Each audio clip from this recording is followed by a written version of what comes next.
Rimsky-Korsakov, in his Principles of Orchestration, talked about the beginning stages of a composer and how composers go through various stages. And it seems that band composers are, by and large, stuck in the first stage. This is what Rimsky-Korsakov says. The student will probably pass through the following phases. 1. The phase during which he puts his entire faith in the percussion instruments, believing that beauty of sound emanates entirely from this branch of the orchestra. This is the earliest stage. I've got a pet peeve, and so I'm doing another one of Brets' hot takes because those always go over well. And my hot take is on modern day wind band percussion writing. I listen to a lot of music, a lot of band music, and a lot of orchestral music. In fact, I probably listen to a lot more orchestral music than I do band music. Partly because most orchestral music is better written than most band music, and I feel I can learn more from the orchestral music. But I listen to as much good band music as I can. And whenever somebody sends me a piece to listen to, I always will listen to it with an open mind. But lately I've noticed a very interesting trend. Most modern wind band music is relying on the percussion section to drive the orchestra, or I should say the band, forward. And Rimsky-Korsakov gets this part right. The percussion section should not be the driving force in a piece of music. And I think so many young, and not even young composers, well-established composers get this wrong. They put all of their efforts into the percussion section. I was listening to a piece by a well-known band composer just the other day, and it struck me. Every beat of the music had something in the percussion section going on. It was to the point it was so distracting I didn't know what the musical effect was. Percussion is there to add. It's not there to be the main body. It's not the cake. It's the icing on the cake. You can't just have a bowl of icing. Actually, I know people who have eaten bowls of icing before. Anyway, so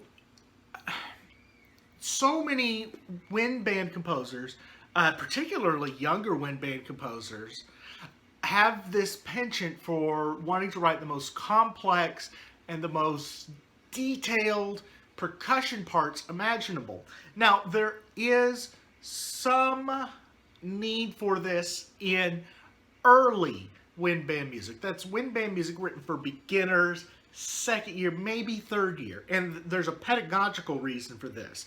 If you leave your percussionist alone in the back of the band hall for more than 5 minutes, the band hall will be burned down.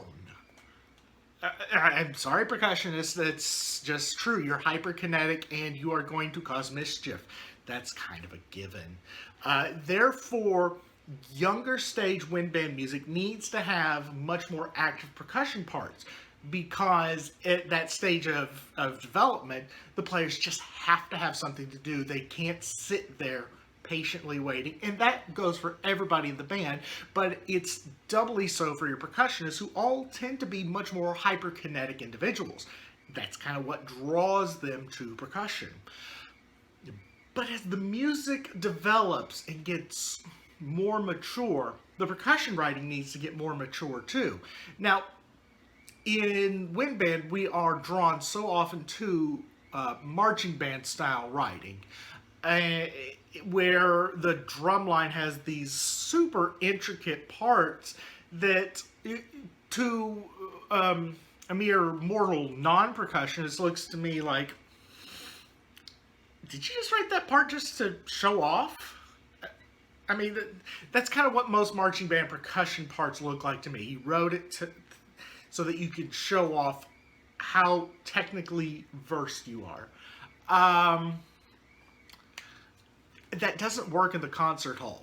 I don't think it works on the marching band field either, but that's a different story.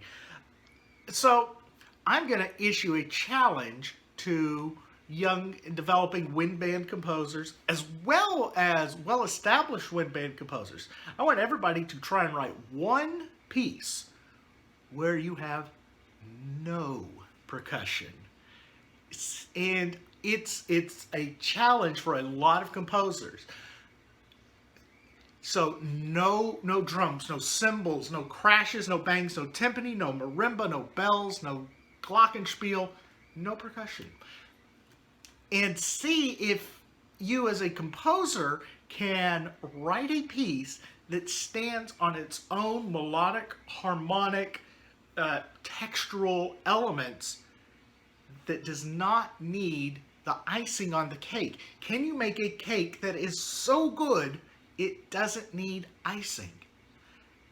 And I think so many modern band composers fail in this regard.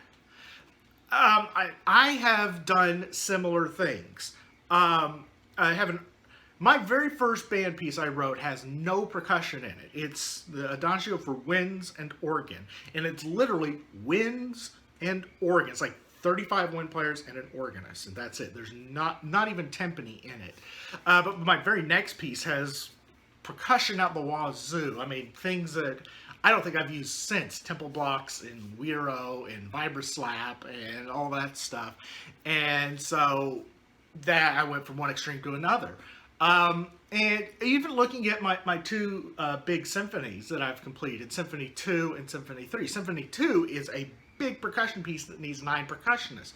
Symphony 3, while it's actually a much bigger piece, only has 5 percussion. That's 1 timpani and 4 percussion. So where am I going with this? So yes, I have written lots of percussion parts, but my percussion writing has never been the driving force of the piece. I think there are a lot of band pieces, though, that this has been the case. I want to know what band pieces you have seen that have the percussion leading the way, that they are the prime element. Now, this is not to say that these are not good pieces, but it becomes much more difficult for a piece of music to be cohesive, to be melodically interesting, to be harmonically interesting, if you have all of your elements, all of your focus put in the percussion section. So let me know down in the comments, what pieces do you know that are by and large percussion driven? So much so that you don't really need any of the wind players. So this is my hot take. I'm not a big fan of wind band pieces that are percussion driven, and I'm going to issue the challenge that every band composer needs to write at least one piece that does not have any percussion in it, just to show that they've got the chops to be able to handle melodic, harmonic, and orchestrational challenges that revolve around not having percussion. So let me know what you think. Have you noticed this trend too? And maybe I'm an old fuddy-duddy in my take that, you know, percussion still needs to be the icing on the cake. Maybe I'm wrong in this. This one I could be shown wrong on, but I don't think so. I mean, it's still an adage from Rimsky-Korsakov. It's an adage all the way back to the beginnings of classical music. So let me know what you think, and that's another hot take for me.